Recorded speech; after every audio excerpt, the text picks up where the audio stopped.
नमस्कार मित्रांनो, आजच्या व्हिडिओमध्ये आपलं मनःपूर्वक स्वागत आहे. आणि आजची गोष्ट आहे मासोळी आणि चिमुकलं पाखरू. आज कुठची गोष्ट सांगायची आहे सारा? मासोळी आणि चिमुकलं पाखरू. बरोबर. तर ही गोष्ट लिहिली आहे माधुरी पुरंदरे आजींनी. आणि गोष्टीला आपण सुरुवात करणारच आहोत, पण त्याआधी मला तुम्हाला आवर्जून सांगावं असं वाटतंय, अजूनही जर तुम्ही आमच्या चॅनलला सबस्क्राईब केलं नसेल तर पहिलं सबस्क्राईबचं बटन दाबा, म्हणजे आम्हाला प्रोत्साहन मिळेल आणि आम्ही नवनवीन गोष्टी आणि कविता तुमच्यासमोर असेच आणत राहू शकतो. तर आपण गोष्टीला आता सुरुवात करूया. एका सुंदर तळ्यात एक छोटीशी मासोळी आपल्या आईबाबांबरोबर राहत होती. तिला खूप मासोळ्या मैत्रिणी होत्या आणि खूप मासे मित्रही होते. सारंग, तुझे पण मित्र आणि मैत्रिणी आहेत ना? मला नावं सांगशील? त्यांना सांग ना. आरोही ताई, आयुष दादा, अजून कोण? हे आमचे इंडियातले मित्र आहेत. आम्ही जेव्हा कानपूरला राहायचो तेव्हा सारंगचे झालेले पहिले मित्र. आणि इकडचे कोण मित्र आहेत, मित्र मैत्रिणी तुझ्या? मला त्यांची नावं नाही. इकडची अय्या, तू रोज खेळतोस. अदियान आणि सारिणी, अनिरुद्ध पाठ, हे सगळे आता इकडचे त्याचे नवीन मित्र झालेले आहेत. असे सारंगला भरपूर मित्र आहेत, मैत्रिणी आहेत.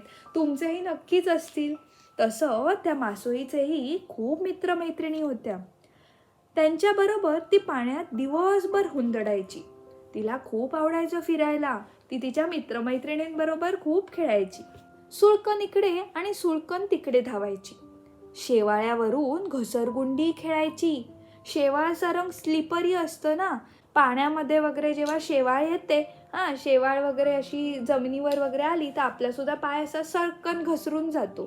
तसंच त्या तिकडे दगडांवरती जेव्हा शेवाळ यायची ती मासोळी मस्तपैकी त्याच्यावर ना घसरगुंडी खेळायची. हो, मासोळी. ही बघ. तळ्याच्या काठी छोटे छोटे खडक होते, अर्धे पाण्यात आणि अर्धे पाण्याच्या वर. मासोळी आपल्या मित्रमैत्रिणींबरोबर त्या खडकांच्या भोवती शिवाशिवी खेळायची, लपाछुपी खेळायची, म्हणजे पकडापकडी खेळायची. लपाछुपी म्हणजे काय सांग? बरोबर, हाईड अँड सीक. हे सगळे खेळ ती खेळायची. एक चिमुकलं पाखरू. लपाछुपी खेळलीये का? काय? तुम्ही कधी लपाछुपी खेळलीये?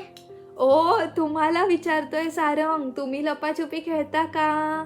आम्ही रोज खेळतो. सारंगचा फेवरेट गेम आहे लपाछुपी. आणि काय, आंधळी कोशिंबीर सुद्धा त्याला आवडते. एक चिमुकलं पाखरू रोज त्या खडकावर. हो ना. तर बघ आता काय होतं बघूया. एक चिमुकलं पाखरू रोज त्या खडकावर येऊन बसे. भल्या सकाळी सूर्याची पहिली किरणं पाण्यावर पडली की ते पाण्याच्या जवळ येई. आपल्या इवल्या इवल्या पंखांची फडफड करून अंगावर पाणी उडवून घेई. मग आपल्या छोट्याशा चोचीनं आपली रंगीबेरंगी पिसं स्वच्छ करी. एवढं झालं की पाखरू खडकावरच्या एखाद्या कोरड्या खळग्यात उन्हाकडे पाठ करून गुरगुटून बसे आणि सकाळच्या उबदार उन्हात पाठीला शेक घेई. त्याला खूप आवडायचं पाठीला शेक घ्यायला. ज्या वेळेला कोवळं कोवळं ऊन असायचं ते तिकडे यायचं आणि दगडावर पाठ सूर्याच्या बाजूने करून बसून राहायचं. पाण्यात खेळता खेळता मासोळीचं त्या पाखराकडे लक्ष जाईल. तिला भारी गंमत वाटे.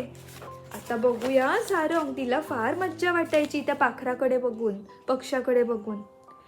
एक दिवस तिला वाटलं की पाखराला आपल्या बरोबर खेळायला बोलवावं. ती खडकाजवळ गेली आणि त्याला म्हणाली, माझ्याशी खेळायला येतोस? पाखरानं इकडं तिकडं पाहिलं. कोण बोललं? कुणाचा हा आवाज? मी मासोळी, इकडे पाण्यात बघ, मासोळी म्हणाली. पाखरानं मान तिरपी करून पाहिलं. तू होय, ते म्हणालं. हे किती सुंदर आहेस तू, मासोळी म्हणाली. तू सुद्धा छान आहेस. तुझ्या अंगावर किती छान रंग आहेत. माझ्याशी खेळायला येतोस? कुठे? पाण्यात? पाखरू म्हणालं. नको ग बाई. का रे? माझ्या नाकात आणि तोंडात पाणी जाईल. मला तुझ्यासारखं पोहता येत नाही काही, पाखरू म्हणालं. सारंग, मासोईला काय वाटायचं रे? मासोईला वाटायचं की तिच्यासारखं सगळ्यांनाच पोहता येतं. तिने कधी दुसरं जग पाहिलंच नव्हतं, पाण्याबाहेरचं जग ना. का नाही येत तुला पोहता? तुझ्या आईबाबांना शिकवलं नाही तुला पोहायला? मासोईनं विचारलं. अगं, मी काय तुझ्यासारखा मासा आहे का पाण्यात पोहायला? पाखरू म्हणालं. मासोईला खूप आश्चर्य वाटलं सारंग. तिला वाटायचं की सगळीकडे तिच्यासारखेच मासे राहतात. तू मासा नाहीस, मग कोण आहेस? तिनं विचारलं. मी पाखरू आहे, तिकडे झाडावर राहतो. मासोईने कधी झाड पाहिलंच नव्हतं. झाड? झाड म्हणजे काय? तिनं विचारलं. ते उंच असतं, त्याला फांद्या असतात आणि खूप खूप पानं असतात. हिरवी हिरवी, पाखरानं सांगितलं. हो, आणखी काय काय असतं तिकडे? आणखी फुलं असतात, फुलपाखरं असतात, मऊ गवत असतं, झालंच तर अळ्या असतात छान छान. म्हणजे होला अळ्या, अरे छान छान कॅटरपिलर, छान छान किडे वगैरे असं. मासोईला हे सगळं नवीनच होतं. कशी असतील फुलं आणि फुलपाखरं आणि गवत? हे, मला घेऊन जाशील तिकडे? तिनं पाखराला विचारलं. हो, नेईन की. पण पण तुला उडता येतं का? म्हणजे कसं? हे असं. असं म्हणून पाखरानं खडकावरून झेप घेतली. थोडं उंच जाऊन 2-3 गिरट्या मारल्या आणि पुन्हा ते अलगद खडकावर येऊन बसलं. असं बसलं छानपैकी. मासोई पाहतच राहिली. आहा, किती छान. मलाही उडायचंय तुझ्यासारखं, ती पाखराला म्हणाली. तुला माझ्यासारखे पंख आहेत का पण? त्यानं विचारलं. मासोळीनं स्वतःकडे पाहिलं. सगळं पाहिलं स्वतःच्या अंगाकडे. तर तिलाही छोटे छोटे पंख होते आणि पाखरासारखी शेपूटही होती. कशी सारा असा जातो ना मासा, तर त्याला पण अशी शेपूट असते छानपैकी. मासोळीला खूप आनंद झाला. तिला वाटलं की आता मला सुद्धा येईल उडता या पाखरासारखं. तिला पण पंख होते, शेपूटही होती अगदी पक्ष्यासारखी, असं तिला वाटायला लागलं. हे बघ माझे पंख आणि शेपूट, ती म्हणाली. आता येऊ मी तुझ्या बरोबर? पाखरू म्हणालं. आधी तुझ्या आईबाबांकडून तू उडायला शिकून घे, मग मी नक्की नेईन तुला. चालेल, मासोई म्हणाली.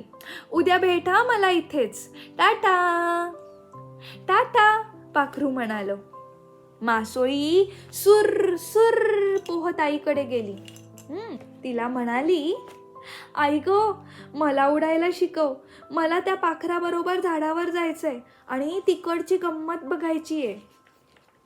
आई म्हणाली, नाही ग बाळा, आपण मासे आहोत, आपल्याला उडता कसं येईल? आपण पाण्यातच राहायचं असतं. मग मासोळी बाबांकडे गेली. बाबा, मला उडायला शिकव. मला त्या पाखराबरोबर उंच जायचंय. फुलं आणि फुलपाखरं बघायची आहेत.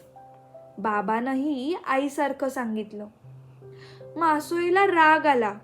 मी एकटी शिकेन, तुमची मदत नकोच आम्हाला, असं म्हणून तिनं आई बाबांची कट्टी केली. दुसऱ्या दिवशी सकाळी सूर्य उगवण्याआधीच मासोई खडकापाशी गेली आणि पाखराची वाट पाहायला लागली. सारंग, ती एकटी गेली. तिला आईबाबांचा खूप राग आला होता. सारंग, तुला येतो का रे आईबाबांचा राग कधी कधी?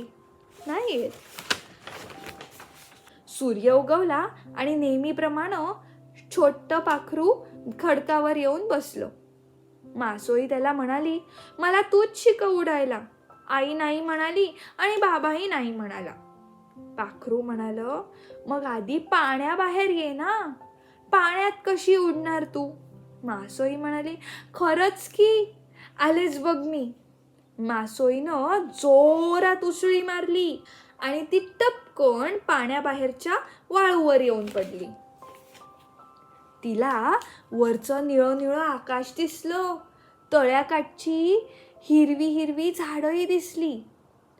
आता आपल्याला उंच उंच उडता येणार म्हणून मासोईला खूप आनंद झाला.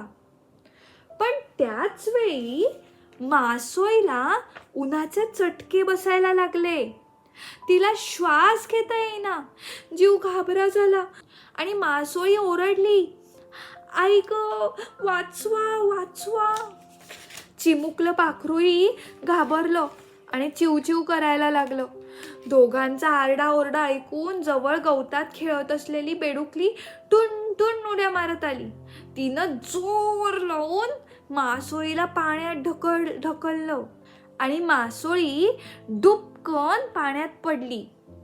पण ती अजूनही खूप घाबरलेली. आई गो आई, तिनं हाका मारल्या. मासोळीची आई सुर सुर पोहत आली आणि तिनं मासोळीला जवळ घेतलं. कशाला गेलीस पाण्याबाहेर? आईनं विचारलं. मला वाटलं त्या पाखरासारखं उडता येईल आणि तिकडची गंमत बघता येईल, मासोळी रडवेली होऊन म्हणाली. अगं, त्या पाखराला तरी पाण्यात पोहता येतं का तुझ्यासारखं? आपल्या पाण्यात किती छान गमती आहेत, त्या कुठे त्याला पाहता येतात? सगळ्यांना सगळंच काही मिळत नाही, हो की नाही? सगळं मिळतं का आपल्याला हवं हवं ते? नाही, पण तुला उडता येतं का? तुला पंख आहेत का? देवबाप्पांनी आपल्याला वेगवेगळ्या गोष्टी दिल्या आहेत, जसं पक्ष्यांना वेगवेगळ्या गोष्टी दिल्या आहेत. आपल्याला सगळ्याच गोष्टी मिळतात असं नाही. आपल्याला त्यांच्यासारखं उडून आनंद घेता येत नाही, पण आपल्याला त्याच वेळी पृथ्वीवर राहून म्हणजे जमिनीवर राहून आपण बऱ्याच गोष्टी करू शकतो आपल्या हातांनी पायांनी. त्या त्यांना करता येत नाहीत. हो आई, मी पुन्हा असा वेडेपणा करणार नाही, मासोळी म्हणाली. तेव्हापासून मासोळी आणि चिमुकलं पाखरू रोज सकाळी तळ्याकाठी भेटतात. मासोळी पाण्यातल्या गमती पाखराला सांगते आणि पाखरू जमिनीवरच्या गमती मासोळीला सांगतं. कळलं? असं दोघांचीही गट्टी जमली छानपैकी आणि एकमेकांना त्या गोष्टी सांगायचे. मासोळी आणि पाखरू. तर अशी होती ही मासोळी आणि चिमुकलं पाखरू ही गोष्ट. तुम्हाला ही गोष्ट कशी वाटली आम्हाला नक्की कळवा. कोणी ही गोष्ट? तू सांग. तू थांब. तुला माहिती आहे? माधुर्य पुरंदरे आजीने. कोणी लिहिली आहे ही गोष्ट? माधुरी पुरंदरे आजीने. तर आपण लवकरच भेटूया पुढच्या व्हिडिओमध्ये. तिथपर्यंत बाय, टाटा. टाटा कर त्यांना. टाटा.